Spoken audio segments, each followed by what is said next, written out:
안녕하세요. 길성의 법무사입니다.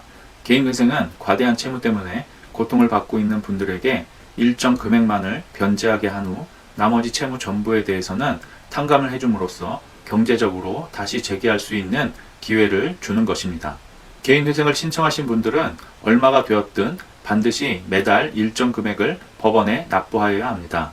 매달 얼마를 납부해야 하는지는 신청인의 소득이나 재산에 따라 달라지는 것이지만 누구나 할 것 없이 가장 적은 금액을 납부하기를 원할 것입니다. 그렇다고 불법적인 방법을 동원해서 법원을 속이거나 재산을 은닉한다면 형사처벌의 위험뿐만 아니라 면책이 불허가 될 수도 있습니다. 그런데 합법적으로 변제금을 줄일 수 있는 방법이 있습니다. 대단한 것은 아니지만 이것을 모르고 개인회생을 진행한다면 내지 않아도 될 변제금을 더 내는 수도 있으니 오늘의 영상을 잘 들으시고 개인회생 진행에 참고하시기 바랍니다. 개인회생은 보통 3년의 기간 동안 매달 법원에 일정 금액을 변제해 나가는 제도인데 개인회생에서 매달 법원에 내는 돈인 월 변제금을 정하는데 가장 결정적인 영향을 주는 것이 바로 본인의 가용소득과 재산입니다. 가용소득이 작을수록 그리고 재산이 적을수록 변제금이 적어지는 것입니다. 가용소득은 내가 매달 버는 평균 소득에서 최저생계비와 추가생계비를 뺀 나머지 소득을 말하는데 이 가용소득이 적어야 월 변제금을 적게 낼 수 있는 것입니다. 소득 자체는 법원에 내는 제출 자료에 다 나와 있고 법원도 꼼꼼하게 따짐으로 내 마음대로 줄일 수 있는 방법은 없습니다. 대신 우리가 할 수 있는 것은 최저생계비와 추가생계비를 최대한 많이 인정받아 가용소득을 낮추는 것입니다.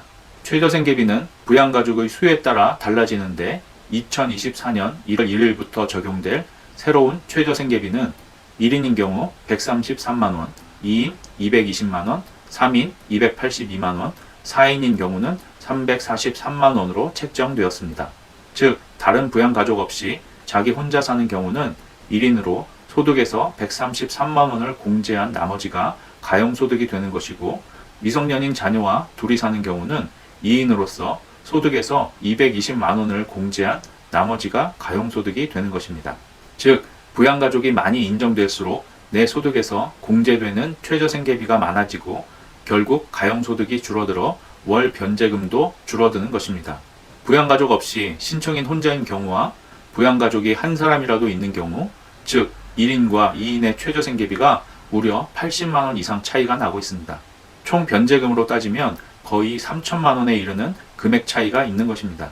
현재 대부분의 법원에서는 배우자를 부양가족으로 인정하지 않고 있으나 서울, 부산, 수원의 회생법원에서는 실무준칙으로 배우자도 예외적으로 부양가족으로 인정해주는 경우가 있고 또 배우자의 소득이 얼마인지에 따라 미성년 자녀가 신청인 본인의 부양가족이 되기도 하고 인정되지 않기도 합니다. 따라서 개인회생을 진행하시는 분들은 본인에게 부양가족이 인정될 수 있는지를 꼭 주의 깊게 확인하셔야 합니다. 추가생계비를 인정받는 것도 매우 중요합니다. 법원은 주거비, 교육비, 의료비를 추가생계비로 인정하고 있습니다. 무조건 인정하는 것은 아니고 일반적인 비용 이외에 특별히 더 발생하고 있는 정당한 사유가 있다면 일정 금액까지도 추가로 생계비를 인정해주고 있습니다. 그러므로 법원에 적극적으로 자료를 제출하고 어필을 함으로써 추가생계비를 인정받아 월 변제금을 최대한 낮추는 노력이 필요합니다.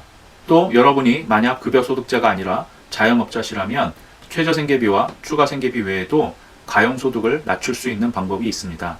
그것은 여러분의 사업에서 비용으로 인정되는 금액을 최대한 높이는 겁니다. 자영업자는 월급을 받는 급여소득자와는 달리 월 평균 소득이 얼마인지 정하는 게 쉽지 않습니다.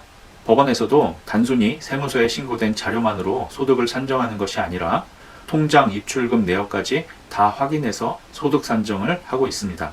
이때 비용으로 뺄 수 있는 부분을 최대한 잘 찾아서 법원에 제출하는 것이 중요합니다. 차량 보험료, 수리비, 주유비뿐만 아니라 식대, 톨게이트 비용, 각종 공과금과 기타 영업비용까지 꼼꼼하게 잘 챙겨야 월 변제금을 줄일 수 있습니다. 저는 앞에서 변제금을 결정하는데 가장 중요한 것이 가용소득과 재산이고 가용소득이 작을수록 그리고 재산이 적을수록 변제금을 적게 내게 된다고 말씀드렸습니다. 그리고 가용소득을 줄이기 위해서는 최저생계비와 추가생계비를 많이 인정받아야 하는데 최저생계비를 많이 인정받기 위해서는 부양가족을 많이 인정받는 것이 중요하다고 말씀드렸습니다. 마지막으로 변제금을 줄이는 방법은 내 재산을 최대한 줄이는 것입니다. 재산을 감추거나 빼돌리는 것은 형사처벌의 위험도 있고 법원도 절대 속지 않습니다. 여기서 말하는 것은 법에서 인정하는 면제재산 제도를 적극적으로 이용하자는 것입니다. 개인회생에서는 청산가치 보장의 원칙이라고 해서 내가 가진 재산 이상으로 변제해야 된다는 원칙이 있습니다. 따라서 재산이 많으면 많이 변제할 수밖에 없습니다. 그런데 개인회생에서는 모든 재산이 다 똑같이 취급되는 것이 아닙니다. 면제재산이라고 해서 내 재산에서 빼주는 재산이 있습니다. 바로 임대차 보증금입니다. 내가 재산을 부동산이나 현금으로 가지고 있으면 전부 내 재산으로 인정되는데, 만약 전세 보증금으로 가지고 있으면 일정 금액까지는 내 재산에서 빼준다는 것입니다. 전세 보증금 전부가 아니라 일부 금액만 빼주는 것입니다. 경제의 규모를 고려해서 지역마다 금액이 다른데요. 서울이 5,500만 원으로 전국에서 제일 많고, 수도권 과밀억제권역, 그리고 세종시, 용인, 화성, 김포의 경우는 4,800만 원, 그리고 광역시 및 안산, 광주, 파주, 이천, 평택은 2,800만 원, 그 밖의 지역은 2,500만 원까지 빼주고 있습니다.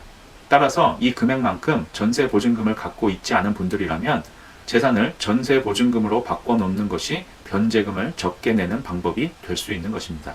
오늘의 영상이 도움이 되셨다면 좋아요, 구독 부탁드립니다. 감사합니다.